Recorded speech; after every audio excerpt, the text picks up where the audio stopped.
بسم اللہ الرحمن الرحیم۔ السلام علیکم۔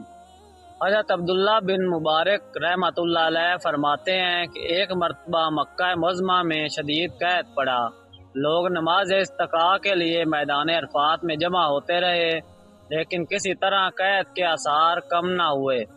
برابر ایک ہفتہ اسی طرح گزر گیا، چنانچہ آئندہ ہفتہ جمعہ کی نماز کے بعد لوگ پھر میدان عرفات میں جمع ہوئے تو میں نے دیکھا ایک سیاہ فام ضعیف انسان ہے جس نے 2 رکعت نماز پڑھ کر اللہ تعالیٰ سے دعا مانگی اور سجدہ میں گر کر قسم کھائی کہ تیری عزت و جلال کی قسم، اس وقت تک سجدے سے سر نہ اٹھاؤں گا جب تک تو باران رحمت سے اپنے بندوں کو سیراب نہ کر دے۔ چنانچہ اس کی دعا کے بعد میں نے دیکھا کہ آسمان پر بادل نمودار ہوئے اور اس طرح برسے گویا جیسے کسی نے مشق کا منہ کھول دیا ہو۔ بعد ازاں اس سیاہ فام بندہ خدا نے اپنے رب کی حمد و ثنا بیان کی اور چل دیا۔ میں بھی اس کے پیچھے ہو لیا کہ دیکھوں یہ شخص کہاں جاتا ہے۔ جب وہ چلتے چلتے ایک ایسے مکان میں داخل ہوا جہاں ایک پردہ فروش رہتا تھا، میں یہ دیکھ کر واپس چلا آیا اور صبح کچھ روپے لے کر اس پردہ فروش کے مکان پر پہنچا۔ میں نے کہا کہ مجھے ایک غلام خریدنے کی ضرورت ہے۔ میری اس درخواست پر اس سوداگر نے تقریباً 30 غلام مجھے دکھائے۔ ان سب کو دیکھ بھال کر میں نے کہا ان کے علاوہ اور بھی کوئی غلام ہے؟ اس نے جواب دیا ہاں، ایک منحوس سا غلام ہے جو کسی سے بات بھی نہیں کرتا۔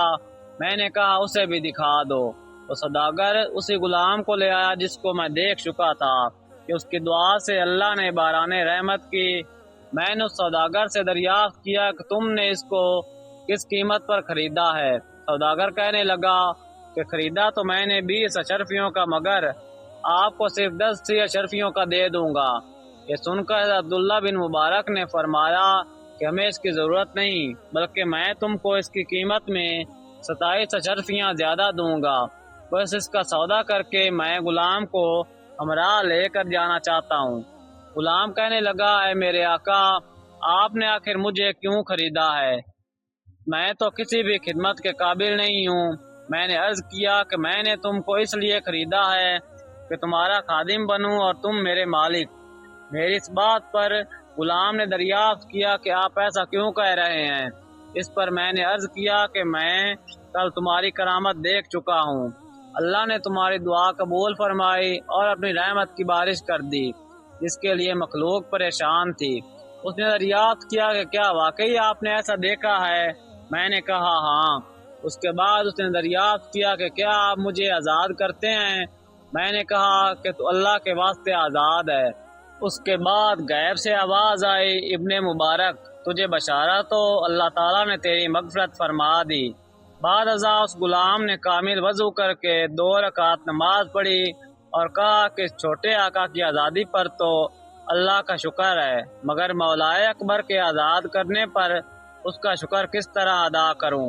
اس کے بعد دوبارہ وضو کر کے اس نے 2 رکعت نماز ادا کی اور دونوں ہاتھ آسمان کی طرف اٹھا کر دعا مانگی کہ اے الہی، تجھے معلوم ہے کہ میں نے 30 سال تک تیری عبادت کی اور میرے تیرے درمیان عہد تھا کہ تو میرا پردہ فاش نہ کرے گا، مگر اب جب کہ یہ راز کھل گیا تو میری روح قبض کر کے اپنے پاس بلا لے۔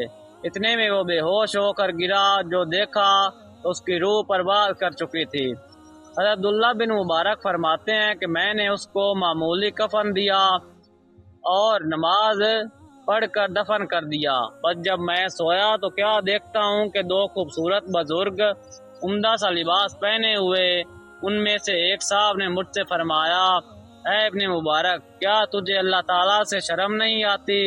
اور یہ کہہ کر جب وہ چلے تو میں نے دریافت کیا کہ آپ کون ہیں؟ تو انہوں نے کہا کہ محمد الرسول اللہ صلی اللہ علیہ وآلہ وسلم ہوں، اور یہ میرے ساتھ حضرت ابراہیم علیہ السلام ہیں۔ آخر میں نے دریافت کیا کہ میں اللہ سے کس طرح نہیں شرمایا، حالانکہ کثرت سے نماز پڑھتا ہوں۔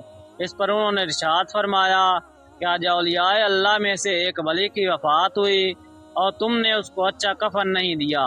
چنانچہ جب صبح ہوئی تو میں نے اس غلام کی لاش کو قبر سے نکال کر نہایت عمدہ اور نفیس کفن پہنایا اور دوبارہ نماز جنازہ ادا کر کے دفن کر دیا۔ اللہ تعالیٰ اس پر اپنا رحم فرمائے۔